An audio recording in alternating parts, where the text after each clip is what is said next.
दोस्तों, बहुत समय पहले की बात है जब गांवों की मिट्टी में अब भी सौंधी महक आती थी। जब लोग खेतों में हल जोतते वक्त गीत गाते थे और जब शाम की चाय चौपालों में सुकून देती थी। तब किसी राज्य के एक छोटे से गांव हरिपुर में एक युवक रहता था। नाम था उसका रमेश। रमेश की उम्र उस समय मात्र 27 वर्ष थी। वो न तो ज्यादा पढ़ा लिखा था, न ही कोई बड़ा सपना देखने की हिम्मत रखता था।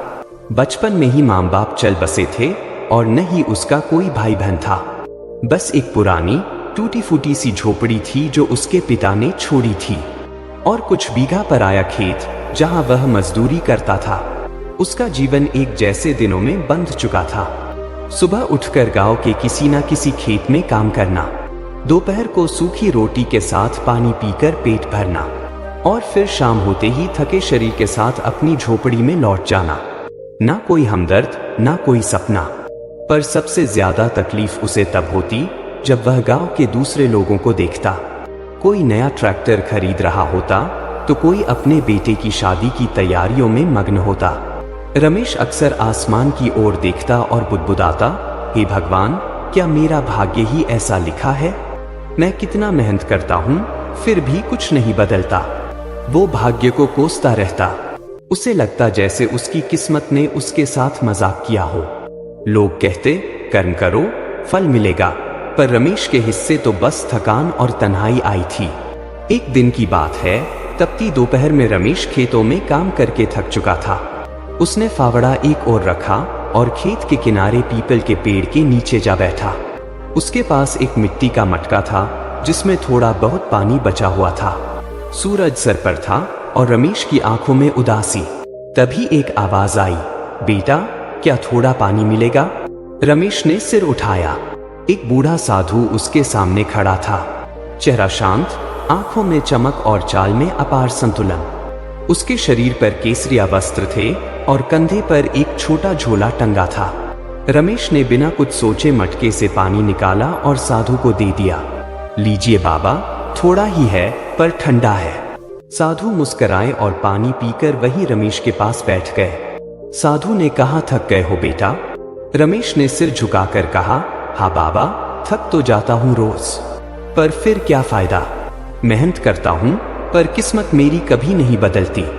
लगता है ऊपर वाले ने मेरे लिए कुछ अच्छा लिखा ही नहीं।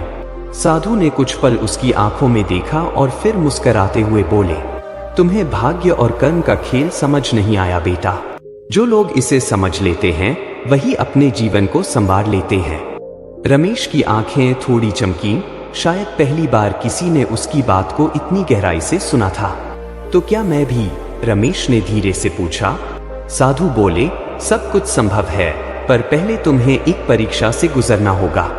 अगर तुम सच में जानना चाहते हो कि कर्म और भाग्य कैसे जुड़ते हैं, तो इस परीक्षा को पूरा करो।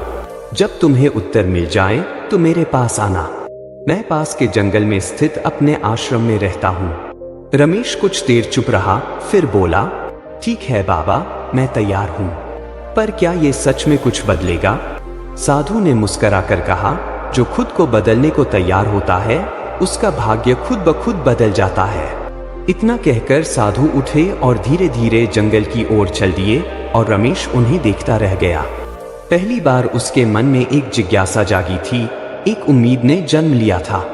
रमेश की आंखें अब भी उसी दिशा में टिकी थीं, जिधर वो साधु धीरे धीरे जंगल की ओर बढ़ रहे थे।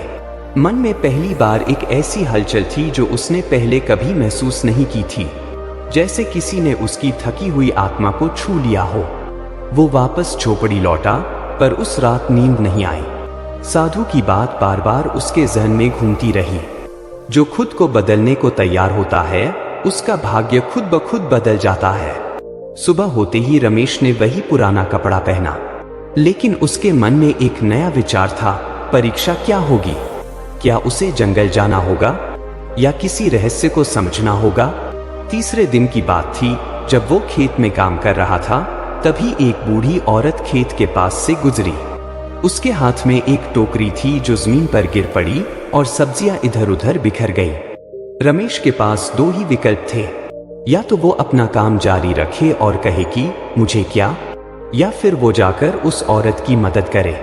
कुछ क्षण सोचा उसने, और फिर अपने औजार एक ओर रख दिए। वो भागकर बूढ़ी माँ के पास गया और कहा, माँ जी रुकिए, मैं आपकी मदद करता हूँ। वो सब्जियां बटोरने लगा। बूढ़ी औरत ने आंचल से पसीना पोंछते हुए कहा, बेटा आजकल तुम्हारी उम्र के लोग ये सब कहा करते हैं। रमेश मुस्करा दिया, माँ जी अगर दूसरों का बोझ नहीं उठाया तो भगवान अपना बोझ कब हल्का करेगा। उस दिन पहली बार रमेश ने कर्म को चुना, बिना किसी लालच के। कुछ दिन बीते और ऐसे ही कई छोटे छोटे मौकों पर रमेश सही निर्णय लेता गया। कभी किसी बच्चे को कुएं से पानी निकालने में मदद करता, कभी किसी बूढ़े को चौराहे तक सहारा देता। पर असली परीक्षा तो अभी बाकी थी। एक शाम जब वह घर लौट रहा था तो देखा कि गांव के बाहर आग लगी हुई थी। लोगों की भीड़ इकट्ठा हो गई थी। पता चला कि हरिलाल काका का घर जल रहा है, जो गांव के सबसे गरीब और बीमार आदमी थे। रमेश बिना कुछ सोचे दौड़ा।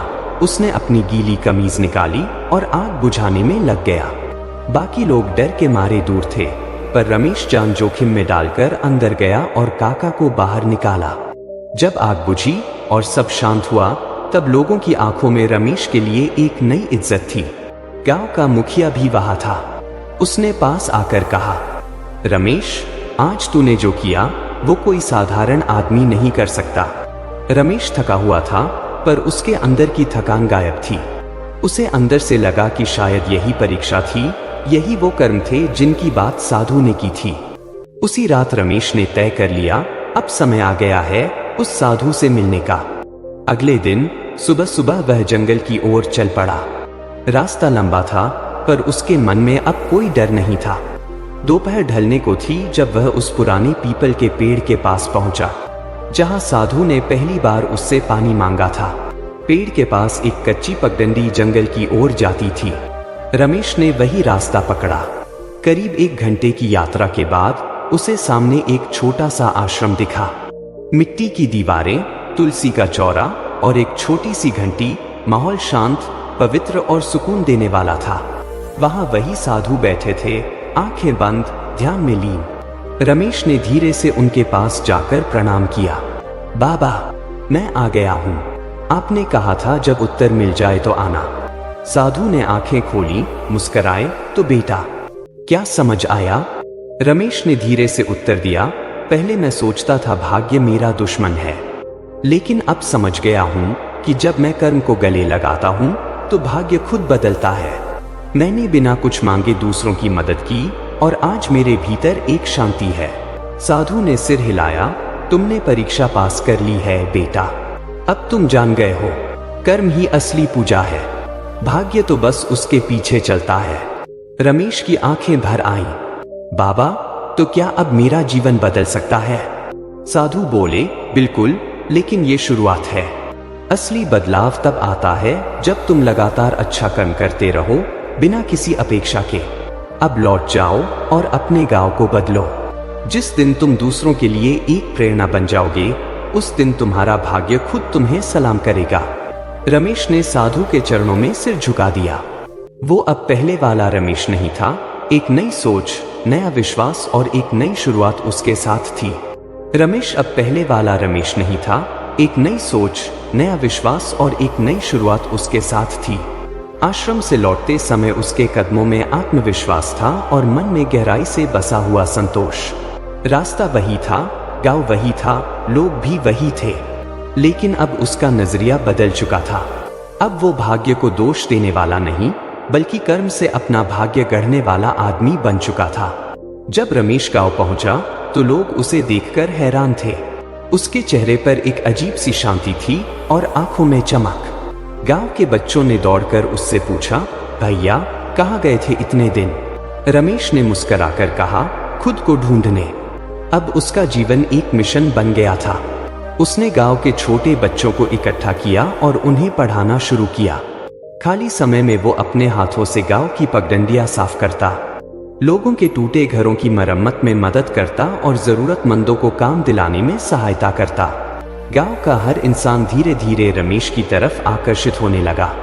उसकी ईमानदारी, उसकी सेवा भावना और बिना किसी स्वार्थ के काम करने की आदत ने उसे गांव का सबसे प्यारा इंसान बना दिया। एक दिन गांव में जोर की बारिश हुई। नाले ओवरफ्लो हो गए और कुछ झोंपड़ियां बह गईं। लोग परेशान थे, बच्चे डर के मारे रो रहे थे। रमेश बिना कुछ सोचे सबसे पहले बाहर निकला। उसके साथ कुछ नौजवान भी जुड़ गए।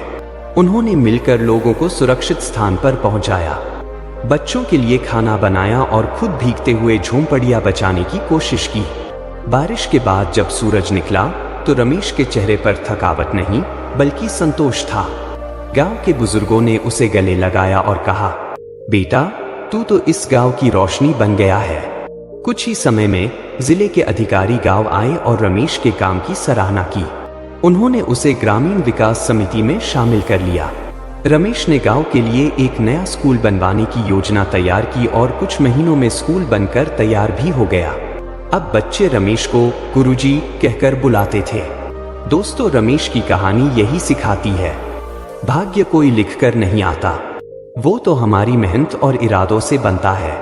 दोस्तों, अगर ये कहानी आपके दिल को छू गई हो तो लाइक करें, अपनी राय